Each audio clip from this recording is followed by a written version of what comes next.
The whole thing was a test pandemic. It went around the world like COVID-19 today.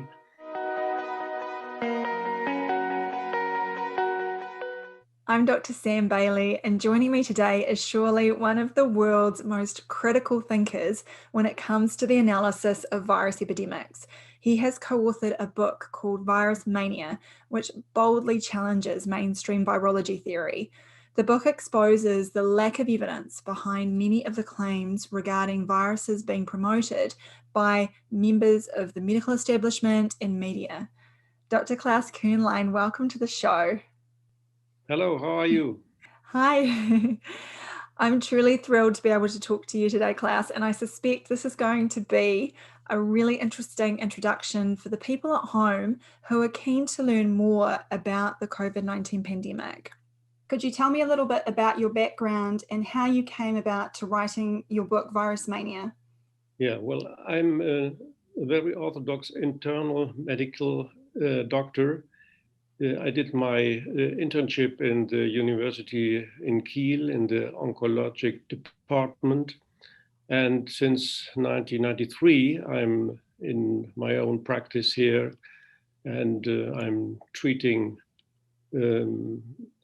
a lot of people who are critical of antiviral treatment, especially AIDS patients, HIV positive patients who are trying to avoid antiviral treatment.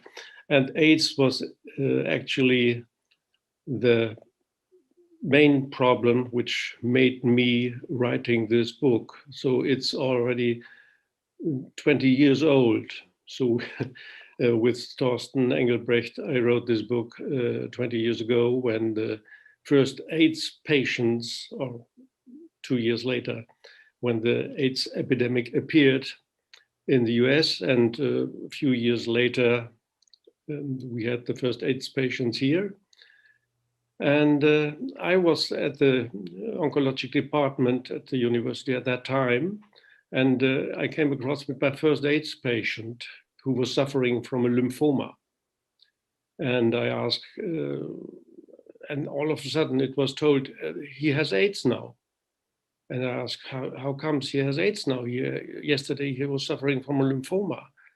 Then they told me, well, he's got a positive HIV test. And then I stopped a while and said, well, okay, but that's not a new epidemic. It might be an epidemic of a new test, because it was not a new clinical disease, this lymphoma. And years later, I recognized that the whole thing was a test pandemic. It went around the world like COVID-19 today via testing. There were no new clinical diseases. It started with pneumonia in previously healthy young men. That was actually the first paper who was published about the first AIDS cases. It was were 4 previously healthy young men who died in pneumonias in their 30s, so they were not very old. What was not written in that paper was that they were hopelessly drug abusing homosexuals who especially used one drug, which was amyl nitrite, which was very upcoming in that time. After the gay liberation, you can see it in the sale numbers of amyl nitrite. It exploded at that time.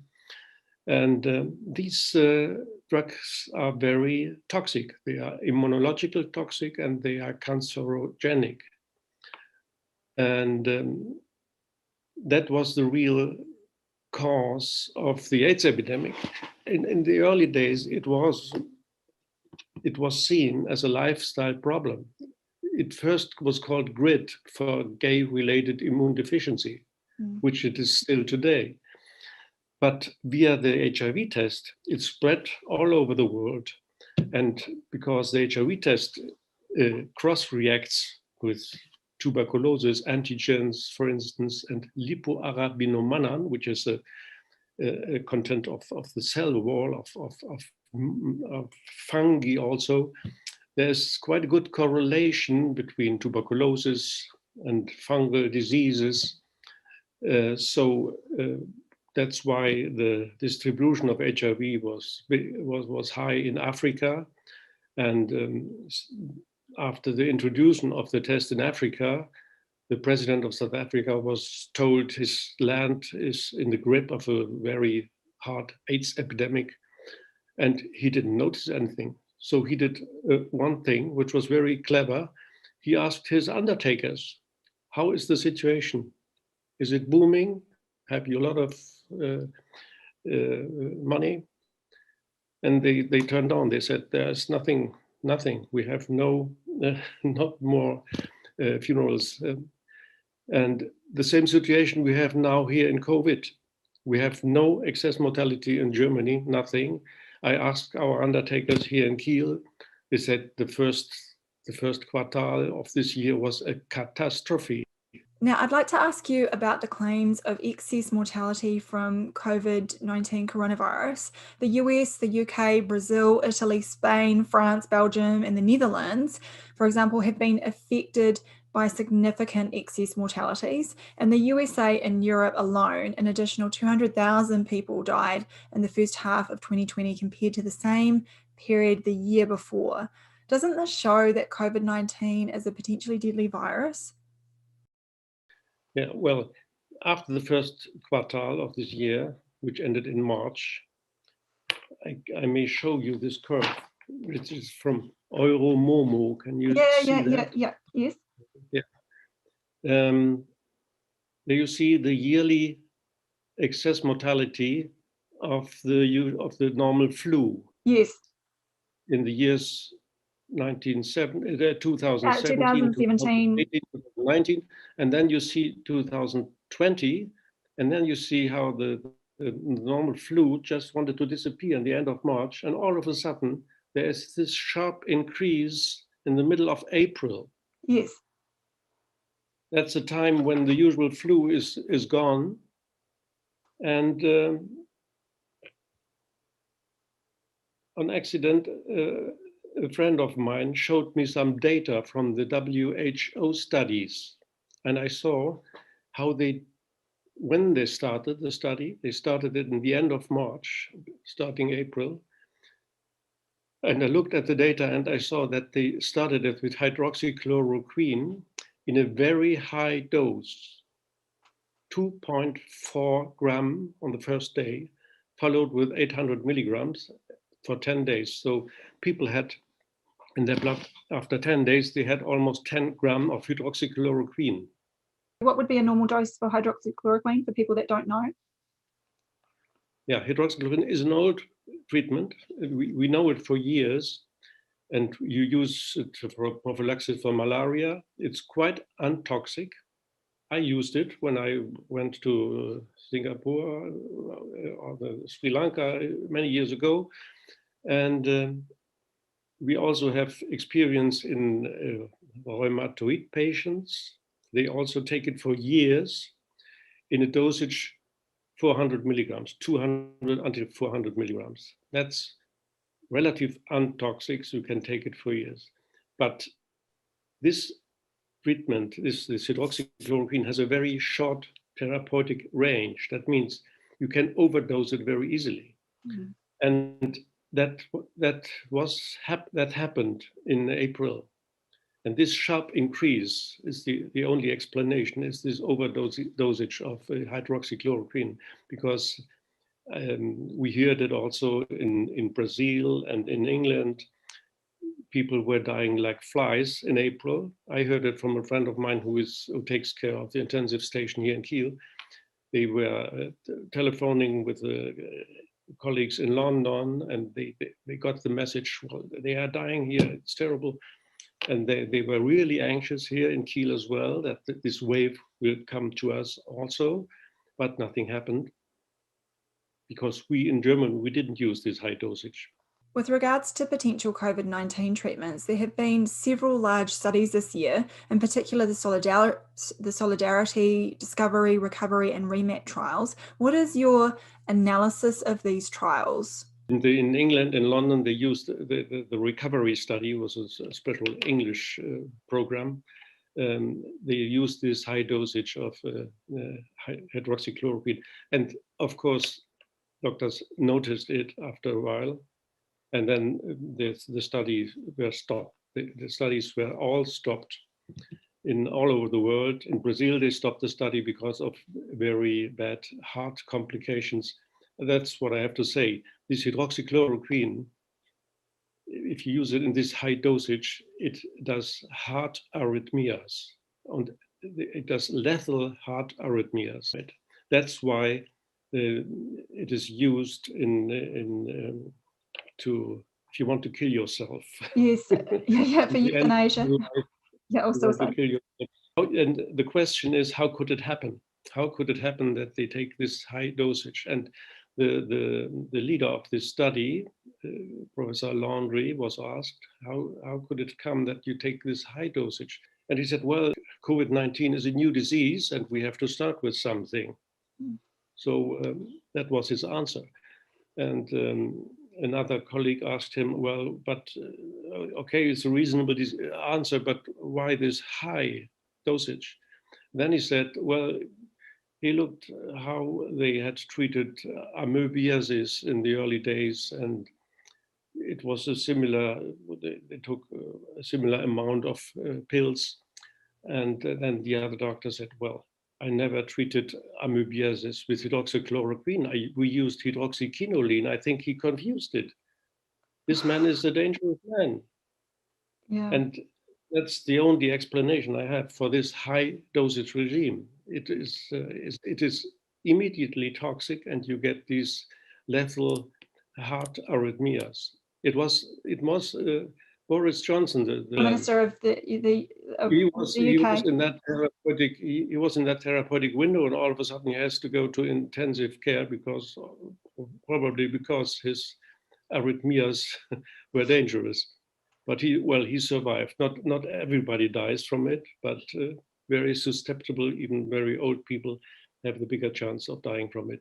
But since these studies are stopped, there's no excess mortality in no country anymore. What is your analysis of those trials, if you can summarize, I guess? Well, these trials, the Solidarity, Discovery, and REMAP study, the REMAP was done in Belgium, and that is a very interesting point because Belgium is the direct neighbor to Germany, and we have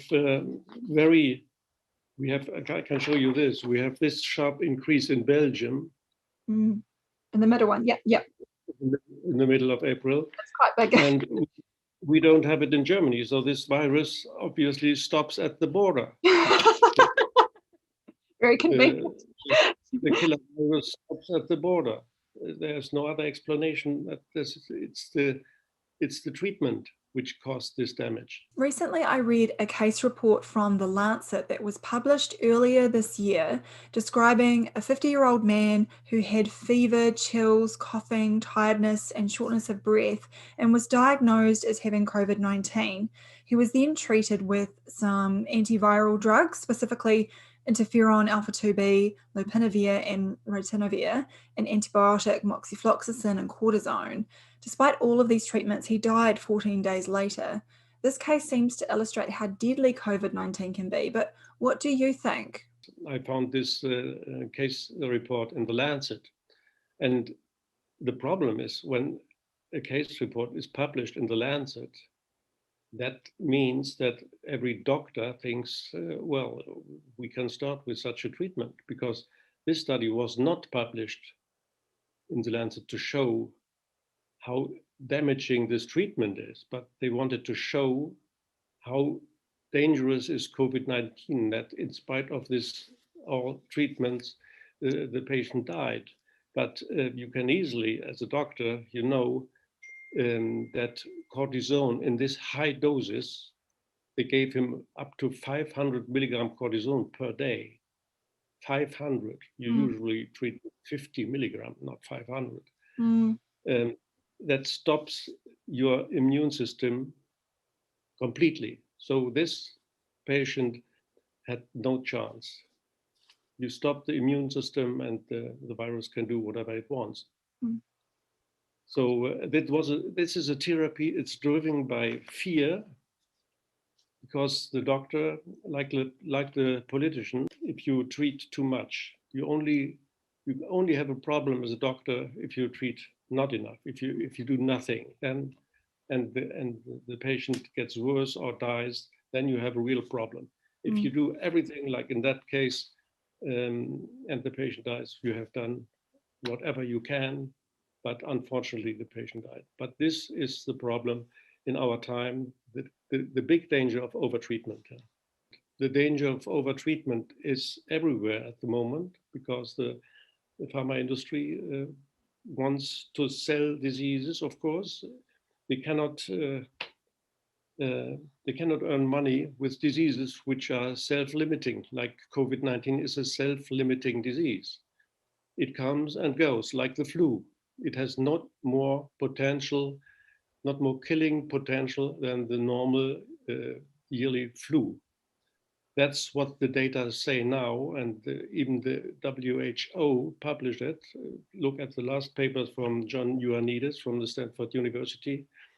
They exactly show that the COVID-19 virus has no more killing potential than the normal flu, and that's why the things we do are ridiculous at the moment. The mask and the lockdowns, they are damaging the whole population. They make the people depressive, and the suicide rate is climbing up at the moment. It's unbelievable. I think it's a political thing, and it's not a health problem. Claus, I know quite a few of my viewers are interested in hydroxychloroquine and have done their own research on this. There is a Yale epidemiologist, Harvey Reisch, who has said that the relevant studies with COVID-19 patients all show significant benefit for high-risk outpatients when hydroxychloroquine is used in combination with an antibiotic and or zinc in lower doses. As an expert in this area, what are your thoughts about these treatments? The problem is, as I said already, that COVID-19 is a self-limiting disease. So you can give whatever you want. If you don't kill the patient with it, he will recover. So he will recover also with 400 milligram hydroxychloroquine combined with zinc and azithromycin.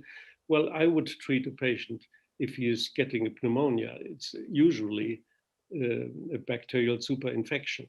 Then azithromycin is a very good treatment.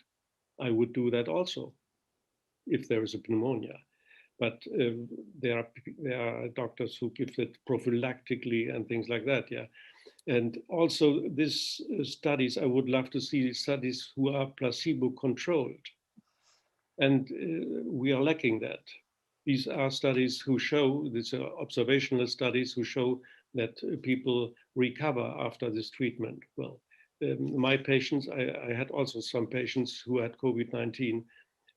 I did nothing of that all. We just said them stay at home until you are healthy again, like the common cold, yeah.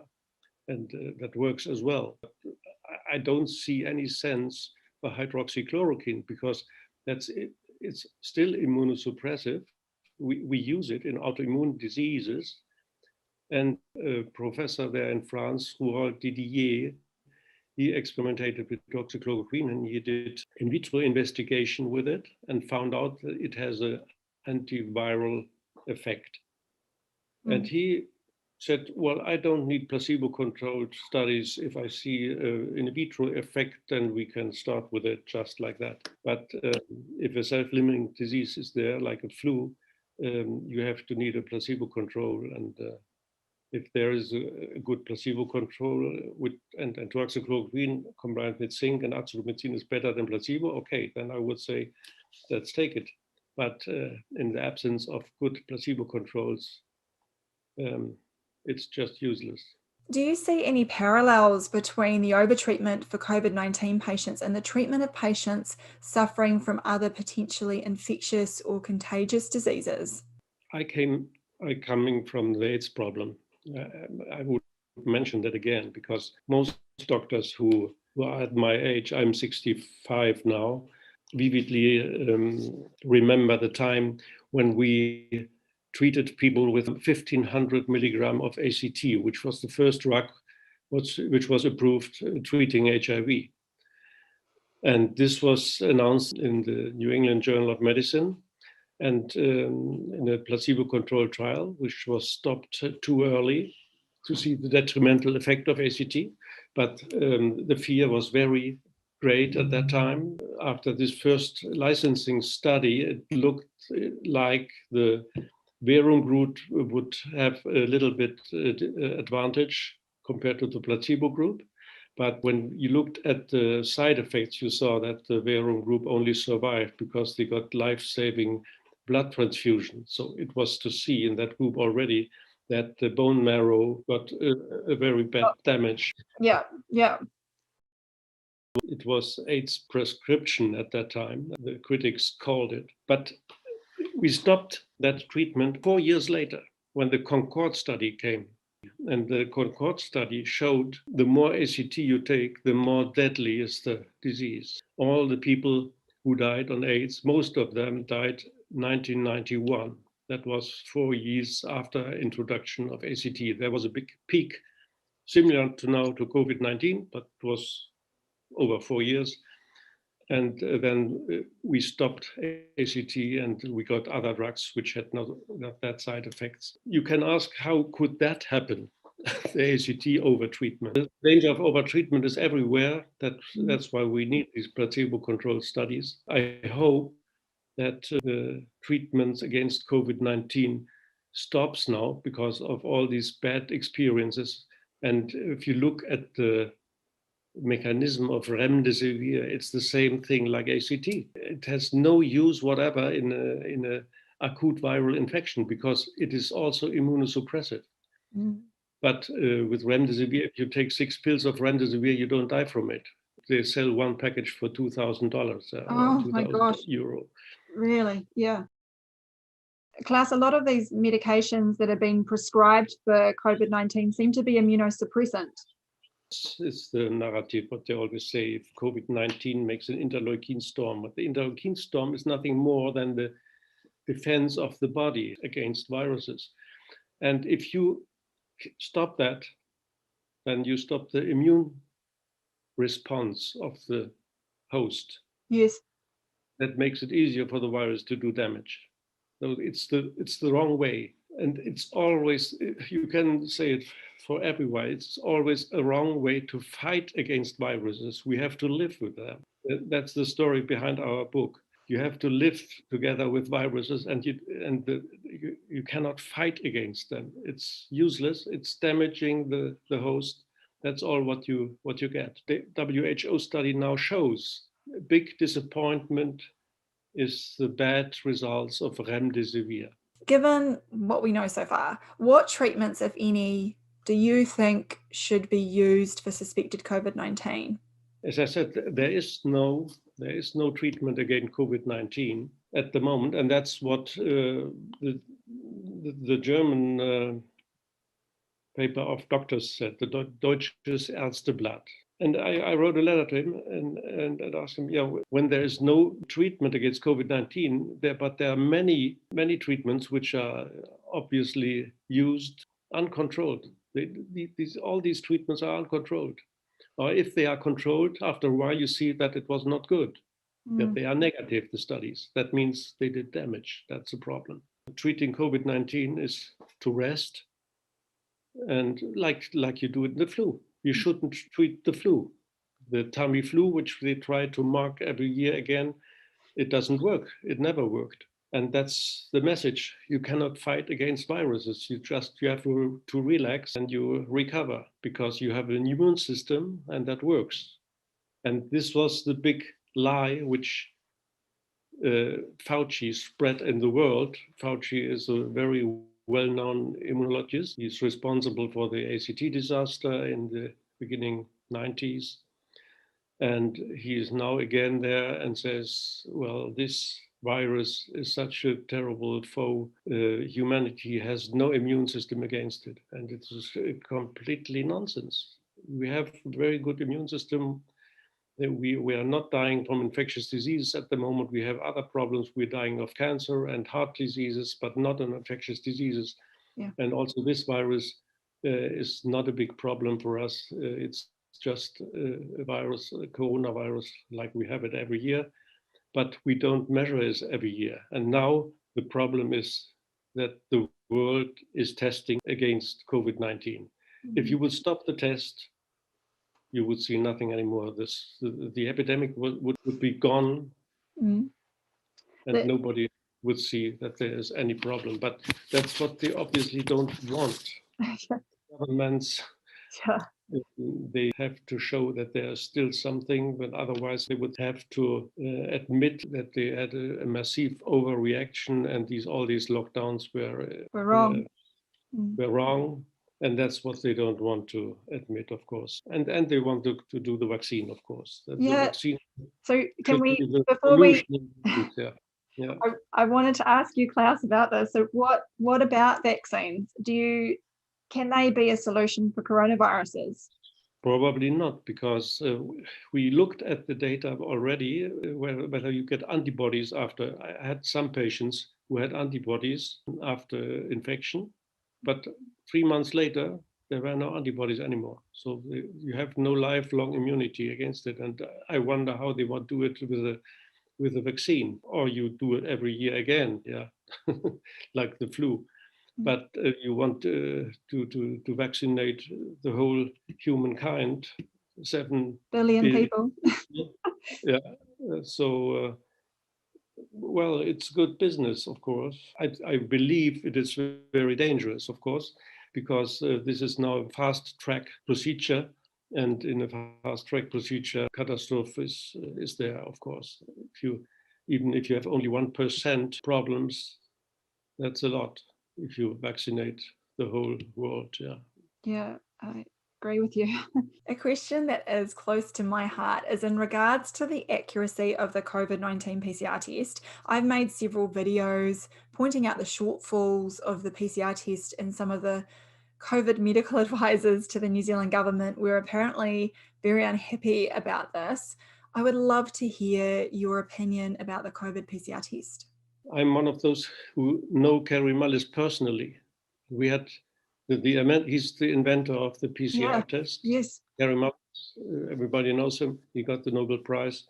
We had discussions about the PCR test, and he said very clearly, it's not suitable to diagnose disease with it. It's much too sensitive, because if there's one piece of RNA or DNA, it might react positive. That does not mean that the patient who is suffering from a pneumonia, that this result is causally linked to the disease.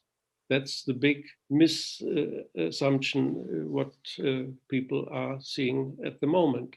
The modern virologists like Christian Drosten work only with PCR, and they have no idea about the clinic. They are no doctors, they are virologists, they have no idea for clinical patients.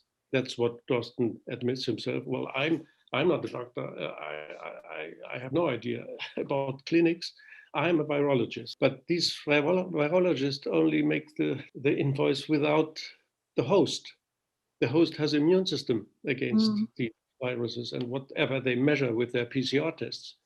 So the whole thing is a PCR pandemic, nothing else. 10 years ago, an infectious disease specialist thought she might see pertussis epidemic. The whooping cough, yes, yeah. The whooping cough, yeah, because there was somebody was whooping, and then they thought, well, there might be beginning of the whooping cough epidemic. And then they measured with PCR the whole personnel in the clinic, and they found a lot of positives. They thought, well, that's the beginning of the epidemic, and they tested and tested and tested and tested, and then they gave vaccine and they gave antibiotics. In the end, they tried to find Bordetella pertussis, which is the microbe which actually causes it, and they found it in no patient. Really? And then they said, Gosh. well, this was an epidemic that never was. That was the result of, Yeah, of this. it's amazing. It was written in the New York Times, but this article, you can find it, the epidemic that never was. I like your statement of the PCR pandemic. I'm gonna copy that. Yes, yes, yes. Really the big problem of our time. You cannot Yeah. use PCR tests for that. In your book Virus Mania, you and your co-author, the journalist Torsten Engelbrecht, raised several fundamental questions about the apparent appearance of SARS coronavirus 1 in 2003. And you pointed out that a gold standard for diagnosis was lacking then. And do you think we have the same problem again with SARS 2? The inventor, Carlo Urbani, was an Italian doctor who died of the syndrome of SARS-1. I looked at the data of the treatment. He got antiviral treatment with ribavirin at that time, which is a very toxic drug in a high dosage. He got also interferon, he got cortisone, he got everything which is suitable to kill him. And he died, of course. In my view, he died because of the treatment, and that gives the disease a deadly image. That's always the problem. If you overtreat people, then because doctors never think that the people dying because of their treatment, Yes. despite of treatment, of course. Yes. And that gives the microbe the deadly image. That's what we still believe. Every doctor still believes, especially the younger generation who has no idea about the overtreatment with ACT. They still believe HIV is a deadly virus because is that this deadly image from this overtreatment in the 90s. That's the problem with COVID-19. I say it's a harmless virus. Well, doctor, but there died a lot of people. They always say there died a lot of people, and that's the other thing that the media, the role of the media, bad propaganda at the moment to make things dangerous. That's what they're doing. They have to show how dangerous the situation is and how careful we have to be. That what I was meaning to ask you about was more about the gold standard, how there was no gold standard for diagnosis for SARS-1, and there's no gold standard again for SARS-2. Yeah, there is no gold standard, but it is used as a gold standard, but it's not a gold standard. Yeah. You have to find the microbe. If you want to be sure that the disease is caused by a microbe, you have to find the microbe. And you can't use a PCR test for that. To find the virus, then you have to show that this virus do a disease in an animal. So you have to fulfill the Koch'schen Postulate. It's a German doctor who found that the presence of a virus in a host does not mean that it is responsible for a disease. You have to find this virus in a big amount in the tissue which is sick. So if the patient is dying from a lung, from a pneumonia, you have to find the virus in huge amounts in the lungs. That's what they didn't do. So they just rely on the PCR test. It has been an absolute pleasure talking to you, Claus. I'm so blown away. Thank you for imparting your expertise on this area, because I think we really need this worldwide. It's such an important topic. I'd like to encourage everyone to take a look at the Virus Mania book. And I read this for the first time over the lockdown in March, and I was just absolutely blown away by how well referenced and how detailed, how you were so prescient that this was basically COVID-19 has happened again. And happened again, yes. Yeah. From the book, How Could It Happen and Can It Happen Again? That was about the AIDS problem. How could it happen and can it happen again? And it can happen again, obviously. So we have this problem at the moment. Again, a PCR pandemic, which would disappear all of a sudden if you stop this stupid PCR testing. And there's a new, for the viewers, there's a new updated version of Virus Mania, which has a section on COVID-19, which I think people should really go and read. And have a look for themselves Yeah. on what you've said.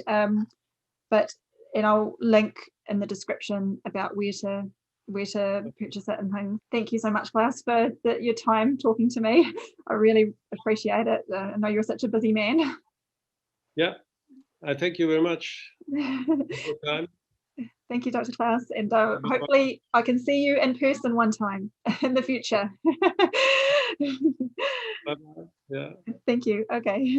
Bye. Thanks so much for watching. Please give this video a like if you found it helpful, and remember to subscribe and to hit the notification bell to get notified when I post new videos on Tuesdays.